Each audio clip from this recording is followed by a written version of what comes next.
Hello అండి అందరికీ welcome to my channel Shalini Mahesh. ఈరోజు వీడియో ఏంటంటే అని చెప్పే లోపే రాఘవి వచ్చి కెమెరాని కదిలిచ్చింది అనమాట. సో మళ్ళీ రీటేక్. సో ఇట్లుంటాయి అనమాట కష్టాలు వీడియో తీసేటప్పుడు నా చిట్టి తల్లితోని. సో ఇందాక కాలీఫ్లవర్ చూపించాను కదండి, కాలీఫ్లవర్ పకోడీ చేద్దామని చూపిస్తున్నాను. సో వాయిస్ ఓవర్ ఎందుకు ఇస్తున్నాను అంటే ఫుల్ డిస్టర్బెన్స్, రాఘవి ఏడుస్తుంది, ఆ టీవీ సౌండ్, టీవీ లేకపోతే మా దక్షిత్ ఒక్క నిమిషం కూడా ఆగడు. సో వాళ్ళని మేనేజ్ చేసుకుంటూ చేస్తున్నా. ఈ వీడియో ఎండ్లో ఒక ట్విస్ట్ ఉంటుంది అనమాట. ట్విస్ట్ భయంకరమైన ట్విస్ట్. ఈ వీడియో ఎండ్ వరకు చూస్తే ఆ ట్విస్ట్ ఏందో మీకే అర్థమైపోతుంది. ఫస్ట్ అయితే నేను బియ్యం పెట్టేసినాను అనమాట. సో రైస్ అయ్యేలోపు ఆ టమాటో రసం చేద్దాం అనుకున్నాను. కాలీఫ్లవర్ పకోడీకి కాంబినేషన్గా బాగుంటుందండి.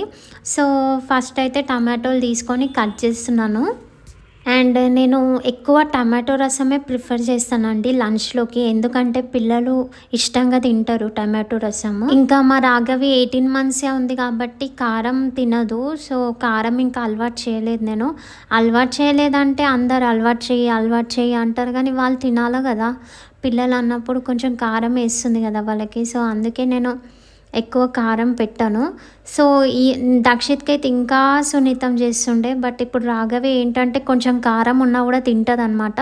సో అందుకే నేను ఏం చేసినానంటే ఇందులోనే అన్ని జీలకర్ర, ధనియాలు, మెంతులు, అట్లాగే చింతపండు ఇవన్నీ వేసి, కొన్ని అల్లం వెల్లుల్లి రెబ్బలు, అట్లాగే కొన్ని మిరియాలు వేసి గ్రైండ్ చేసేస్తానండి. గ్రైండ్ చేసేసి డైరెక్ట్ పోస్ట్లోకి యాడ్ చేస్తాను.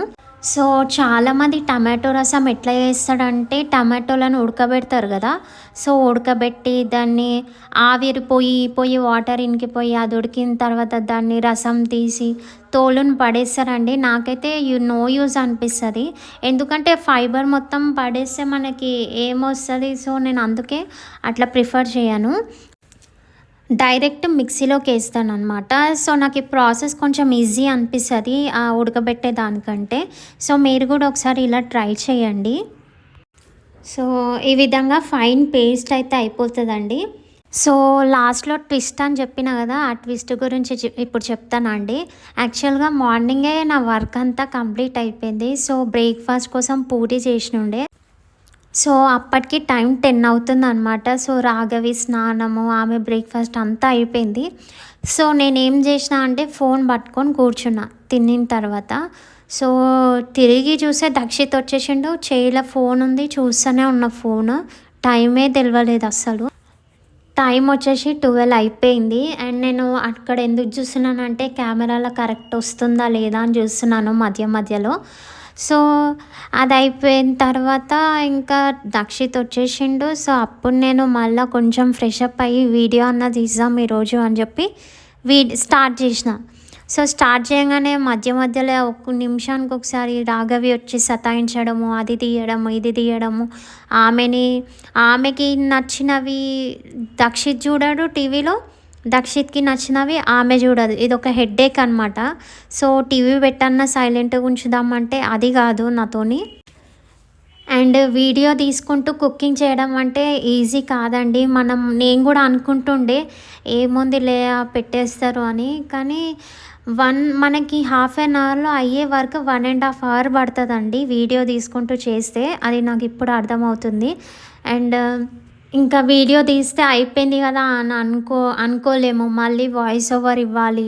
వాయిస్ ఓవర్ ఇచ్చిన తర్వాత దాన్ని ఎడిట్ చేయాలి, ఎడిట్ చేసిన తర్వాత అప్లోడ్ చేయాలి. ఇదంతా ఎందుకు కష్టం అనిపిస్తుంది ఒక్కొక్కసారి, బట్ ఏదో ఒక ప్రయత్నం చేద్దాము అని అనిపిస్తుంది ఇంకొకసారి. ఇంకొకటి, వాయిస్ ఓవర్ క్లియర్గా రావాలంటే ఏ డిస్టర్బెన్సెస్ ఉండొద్దు కదా. సో రాఘవి పెద్ద డిస్టర్బెన్స్ అనమాట నాకు. సో ఆమెను ఫస్ట్ పండబెడతాను. ఆమె పడుకున్న తర్వాత మళ్ళీ దక్షిణ్ని పడుకోబెట్టి ఆ విండోస్ అన్నీ క్లోజ్ చేస్తాను, ఎందుకంటే మా ఇంట్లో రోడ్డుకే ఉంటుంది, వెహికల్ సౌండ్ విపరీతంగా వస్తుంది. అండ్ పిల్లల సౌండ్ ఒకటి, కింద పిల్లలు కూడా చాలా అల్లరి చేస్తారు. సో ఇవన్నీ చూసుకొని వాయిస్ ఓవర్ ఇవ్వాలన్నమాట. అండ్ నేను ఎప్పుడు వాయిస్ ఓవర్ స్టార్ట్ చేసినా నమాజ్ స్టార్ట్ అవుతుందండి. సో అదేంటో నాకు అర్థం కాదు. మళ్ళీ నమాజ్ స్టార్ట్ అయినప్పుడు ఒక్కొక్కసారి మాట్లాడేస్తాను, బట్ ఒక్కొక్కసారి స్టాప్ చేస్తాను అనమాట. సో ఇవైతే నా చిన్న కష్టాలు అనమాట వీడియో తీసేటప్పుడు. అండ్ ఈ కష్టాల గురించి వస్తూనే బెడ్రూమ్లోకి సౌండ్ వచ్చింది. రాఘవిది లేచి కూర్చుంది. ఓ ఇట్లుంటుంది పిల్లలతోని, మామూలుగా ఉండదు.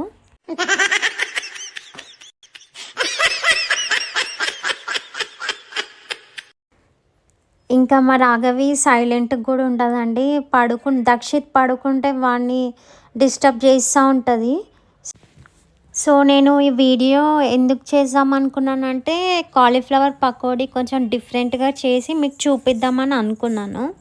సో లాస్ట్కి మా హస్బెండ్ వచ్చి ట్విస్ట్ ఇచ్చిండు అనమాట. ఫస్ట్ నేను ఎడిటింగ్లో పకోడీ చేసింది ఫస్ట్ చూపించి, ఈ రసము, అన్నం వండడం ఇవన్నీ లాస్ట్కి పెడదాము, ఇంట్రెస్ట్ ఉన్న వాళ్ళు చూస్తారు, లేని వాళ్ళు స్కిప్ చేస్తారు అనుకున్నాను. సో ఏమైందంటే టైం వచ్చేసి 2 అయింది. రసము అన్నం కంప్లీట్ అయిపోయినాయి. కాలీఫ్లవర్ కూడా బాయిల్ చేసి పెట్టాను పక్కకి, చిన్న చిన్న పీసెస్గా చేసి. సో 2 అయింది. పాపం పిల్లలకు ఆకలేస్తుందేమో అని చెప్పి వాళ్ళకి తినిపిస్తున్నాను అనమాట. ఇప్పుడు టైం వచ్చేసి 2:10 అవుతుంది. రాఘవిది కంప్లీట్ అయిపోయింది. ఇప్పుడు దక్షిత్కి స్టార్ట్ చేయాలి. ఈలోపు మా హస్బెండ్ ఎంట్రీ ఇచ్చేసిండు. సో నేనేమనుకున్నానంటే, ఫ్రై అంటే అప్పటికప్పుడు వేసుకొని తింటేనే మంచిగా ఉంటుంది కదా అని అనుకొని నేను కాలీఫ్లవర్ అక్కడ పెట్టిన పక్కన. సో ఆయన ఏం చేసిండంటే, అప్పటికే 2:15 అవుతుంది, లేట్ అయిపోతుంది అని చెప్పి కలపడం స్టార్ట్ చేసిండు పకోడీకి. సో నేను అన్న, వద్దు నేను వస్తున్నా, ఆగు, వీడియో తీస్తున్నా, వీడియో మళ్ళీ ఇన్కంప్లీట్ అవుతుంది అని చెప్పిన. సో వినకుండా చేస్తున్నాడు. ఇంకా నాకు కోపం వచ్చి దక్షిత్కి తొందరగా తినిపించి లోపలికి వెళ్ళిపోయిన తర్వాత ఆయన చేస్తుండు. నాకు చాలా కోపం వచ్చింది. సో ఆయన ఎప్పుడు కోప్పడారు అసలు. సో 2:15 అవుతుందని చెప్పి అట్లా రియాక్ట్ అయ్యిండు ఆయన. సో నాది కూడా తప్పే. సో ఏమైందంటే, ఇంకా ఆయన చేసేసి వచ్చి ఇంకా నన్ను బతిమలాడుతుండ అనమాట. తిందాం లేవు అని. నేను తినను అని అన్నా.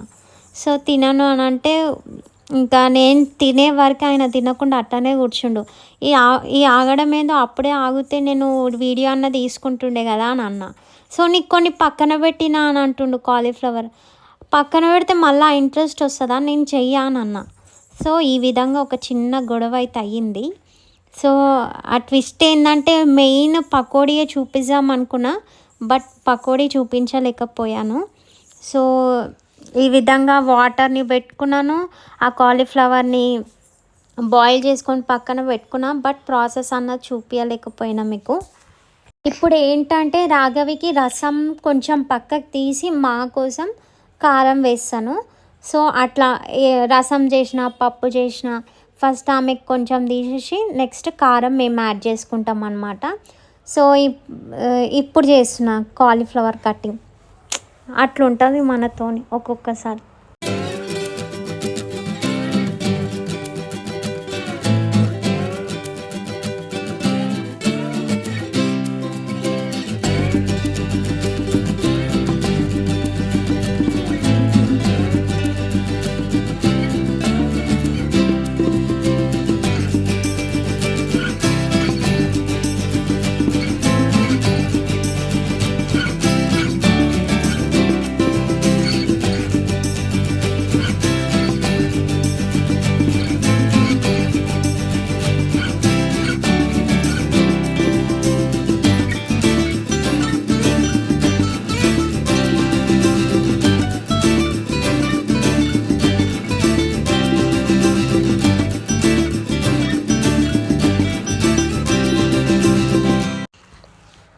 సో మా హస్బెండ్ చేసిన పకోడీ చాలా టేస్ట్ వచ్చిందండి, చాలా బాగుండే అసలు.